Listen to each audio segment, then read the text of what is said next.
चालाकी भी काम कर जाती है। कैसे कर जाती है? एक राजा के यहाँ एक हाथी पला हुआ था और वो हाथी बहुत सुंदर था।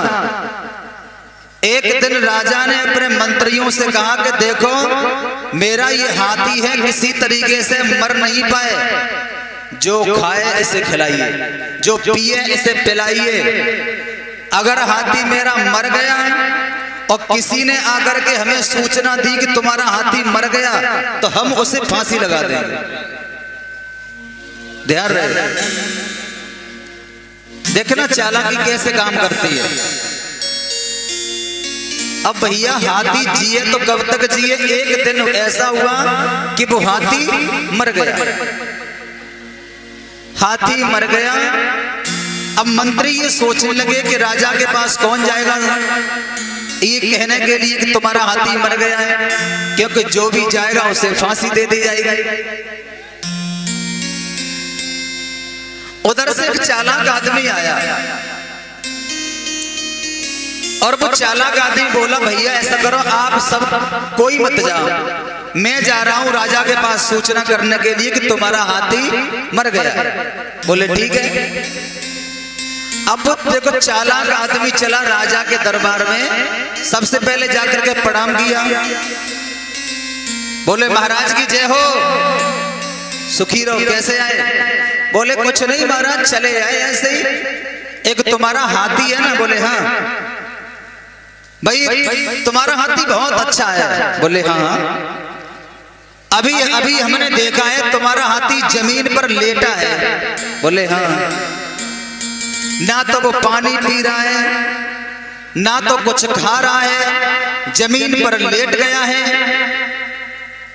बोले जमीन पर लेट गया? बोले हाँ। और महाराज सबसे बड़ी बात यह है कि मैंने तो सूंड से हाथ लगाया कि देखो बम सांसू न आ रहे। राजा बोला इसका मतलब यह है कि मेरा हाथी मर गया। चालाक आदमी बोलो महाराज हम थोड़ी कह रहे, तुम ही कह रहे हाथी मरेगा, हमने तो कही ना। इतना कहने के बाद वो तुरंत वापस चल दिया। राजा ने सोचा भाई बहुत चालाक आदमी है, मेरे ही मुंह से कहलवा गया कि हाथी मर गया और चला गया। भाई इससे हम बहुत खुश हैं,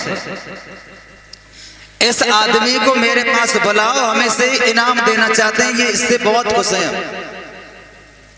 अब उस आदमी को बुलाया कि चलो भैया तुम्हें महाराज कुछ इनाम देना चाहते हैं, वो अपनी इनाम ले लो चल कर। अब जैसे ही चालाक आदमी चला, रास्ते में मिले दरोगा जी। दरोगा जी लाठी लेकर के वहीं खड़े थे। बोले कहाँ जा रहे हो? बोले कुछ नहीं भैया, राजा साहब हमें कुछ खुश होकर के इनाम देना चाहते हैं, वो हम इनाम लेने जा रहे हैं। दरोगा जी बोले इधर कान कर धीरे से, जो तुझे इनाम मिले उस इनाम में से आधा हिस्सा मेरा होता है, किसी से कहना नहीं, बहुत मारेंगे। चालाक आदमी बोलो भैया तुम ले लियो, हमें क्या दिक्कत है, इनाम मिलेगी आधी तुम्हें दे देंगे।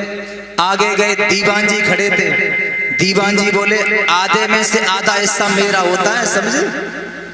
जा चुपचाप लेके मुझे धीरे से दे जाना। सबसे लास्ट में पहुंचे, होमगार्ड खड़े थे टोपी लगाए। बोले सुन, जितना भी इनाम यहाँ जो लेता है वो सब यही दे करके जाता है, जो भी तेरे पास बचेगा वो इनाम मेरा होगा। अब जा चुपचाप इनाम लेके आ। चालाक आदमी पहुंचा, राजा के दरबार में पहुंचा। राजा ने कहा देखो भैया हम तुम्हारी चालाकी से बहुत खुश हैं, तुम हमसे कुछ मांग लो। चालाक आदमी सोचने लगो भैया मांगे तो कहाँ मांगे, हमें तो कुछ मिलेगा नहीं। राजा से बोले नहीं प्रभु, हमें आपकी दया से सब कुछ मेरे पास है, हमें कुछ नहीं चाहिए। राजा बोला नहीं नहीं, मेरी इच्छा है तुम कुछ मांग लीजिए, मांगो, तुम जो मांगोगे हम तुम्हें वही देंगे। बोले दोगे? बोले हाँ, तुम जो मांगोगे हम तुम्हें वही देंगे। तो चालाक आदमी बोलो महाराज अगर तुम खुश हो, वास्तविक में खुश हो, तो तो बस एक चीज दीजिए। कौन सी?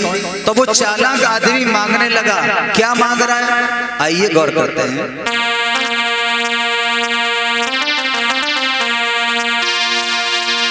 चालाक आदमी बोला, महाराज अगर देना चाहते हो तो 100 जूता केवल चाहता हूं, ज्यादा कुछ नहीं। और यदि होई मेहरबानी इतनी, और जीवन भर को जे काफी है मेरी औकात भला कितनी।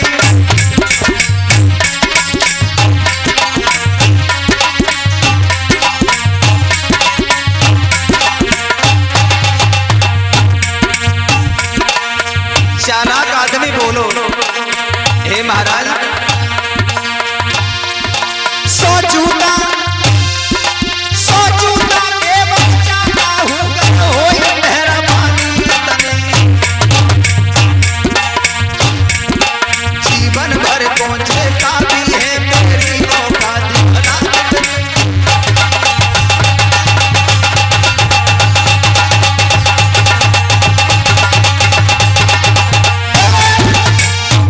चालाक आदमी बोलो, महाराज अगर तुम खुश हो तो 100 जूता हमें दे। अब राजा ने जो सोची, गरीब आदमी है बेचारे ने जूता देखे ही नहीं होंगे। मंत्री से जवाब दिया, बढ़िया से बढ़िया मार्केट में जाकर के 100 जोड़ी जूता खरीद करके दे दीजिए। चालाक आदमी बोलो, 100 थोड़ी कह रहे हैं महाराज, फिर 100 जूता हमारी खोपड़ी मारो, पानी में भिजाए भिजाए के मारो, इतनी जोर से मारो हम जीवन भर याद रखें, अबे मारो।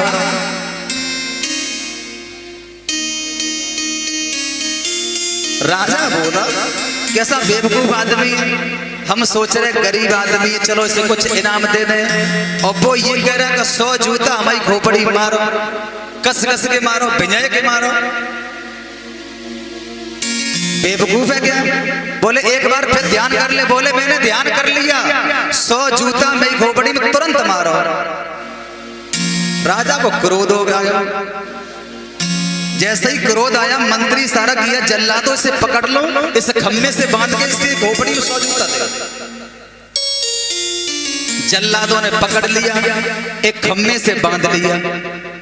खम्मे से बांधने के बाद जैसे ही जूता मारना चाहा, बोले महाराज ठहर जा, अरे इतनी जल्दी कहाँ है, इतनी जल्दी मत करो। आगे खड़े थे दरोगा जी, और दरोगा जी शांत के इशारा करो, आओ दरोगा जी, देखो भाई हम तुम्हारा हिस्सा नहीं खाएंगे। भगवान कन्हैया का हिस्सा सुदामा ने खाया था, जीवन भर भीख मांगनी पड़ी थी, आओ अपना हिस्सा ले जाओ। और वो चालाक आदमी दरोगा जी से बोला, दरोगा जी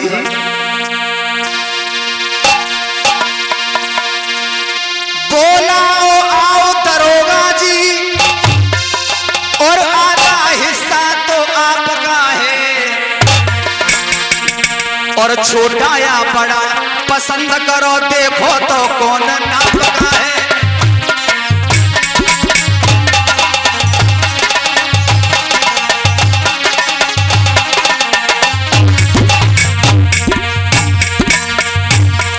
दरोगा जी से कही, आओ दरोगा जी अपना हिस्सा ले जाओ।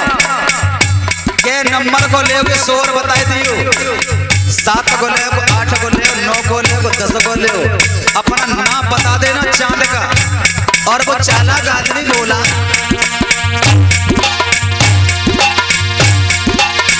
आओ दरोगा जी, आओ दरोगा जी, आधा हिस्सा तो आपका है,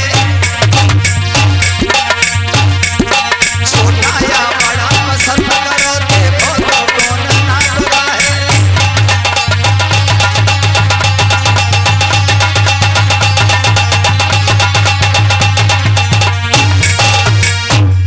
दरोगा जी धीरे धीरे धीरे धीरे से आए, 50 जूता लगवाए दरोगा जी। राजा को और गुस्सा आ गया, बोले बेवकूफ कमबख्त, तू मेरे यहाँ पर जो दरोगा जी नौकरी कर रहे हैं तू उसको पिटवा रहा है। बोले महाराज पिटवा नहीं रहे, इन्होंने कहा था कि आधा हिस्सा मेरा होता है, इनाम दे रहे हैं। चल क्रोध आ गया। 50 बजे जल्लाद जैसे ही मारना चाहे, बोले रुक जा, इतनी जल्दी कहाँ है? 25 जूता इनमें से बिन के वे खड़े पुलिस वाले।